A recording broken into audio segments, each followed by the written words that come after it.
how are you? Janet Beckers here with your wonderful web TV tip of the week. Today we're going to be talking about how on earth do you approach joint venture partners when you've got no runs on the board, when you don't have a humongous list, when you're not well known, when you're going into the relationship really with not very much power.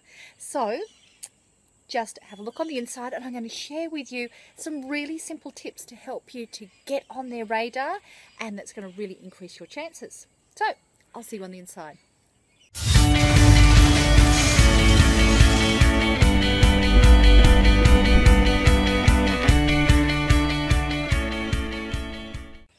Hi, so this is a question I get a lot. You may have gone through the process of identifying who are ideal joint venture partners for you, and they are going to be people who have the same target market, so the same profitable avatar, but they're providing a different service for them. So they're not competitors, they're complementary. So if you've done your research correctly, you will have a list of people who are like, this is my huge wish list, this is people I'd really like. These are people who are big players, smaller players, and people who may be playing at the same level as me. Now, what really works well is if you can land a big player, somebody with influence, because that's really going to increase your chances of getting a big size list and getting your name out in front of people who are going to be your perfect customer. So, no power though, have you, really? So what can you do? Here's a few suggestions for you. Now, you're going in with a power imbalance. Joint venture partners are all about power, okay? So if you can't offer them that you've got a huge list, what can you offer? So there's a few things. Now, one of those is to get on their radar by being an advocate, a raving fan. Now, this does not mean to be a stalker. And to be one of those people that's going, oh my God, you're just so fantastic, I love you. That's a real turn off, I can tell you. But somebody who positions themselves as an intellectual equal, just I'm not at your level yet. And to be an advocate, and a great way to do that is through social media, which just means that you follow them on social media. When they share something that is great, you share it amongst your friends. You talk about, this is really good for this reason.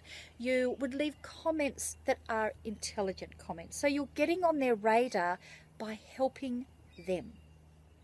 Other ways that you can do that, if you have any mailing list at all, is to join up as an affiliate and promote them so that they can see, look, you're doing something first before you're asking.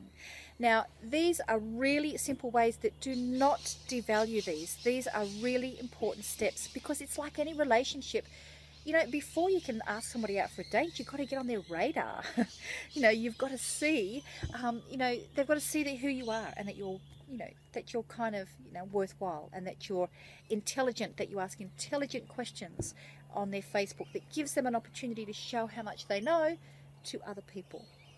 So that's one really simple way to do it. Do not go straight in and saying, look, this is who I am. I don't have my big list yet, but I really want to partner with you. Just putting it out there. Don't start off that way. Just start the relationship first. Don't go in there giving them an opportunity to say no first off. Then you can move on to other things where you're doing all the work, which is how I started, which was I put together all the work of putting together a tele summit and invited the guests. So they didn't have to do anything, but the advantage to them is they were being aligned with all of these other great people who I invited. So they were happy to promote, because they're saying, look at the company I keep. The power that you have in something like putting together a big project like a summit or a book where you're featuring them is, you're putting in a hell of a lot of work and they don't have to do it. So that increases your power, because that's something you're bringing to the relationship. Now, that's a topic for lots of other videos. So I hope that helps you to start with. So if you've got any questions on how to word things to be able to start approaching joint venture partners, how to start building that relationship, just leave them down below. I'd love to take part in that with you. And also there's a link down there below to a post that I've got over on my Facebook page where I'm actually helping you to find joint venture partners, actually taking that time to shine the light on you and help to match people up. So see you over there. Bye.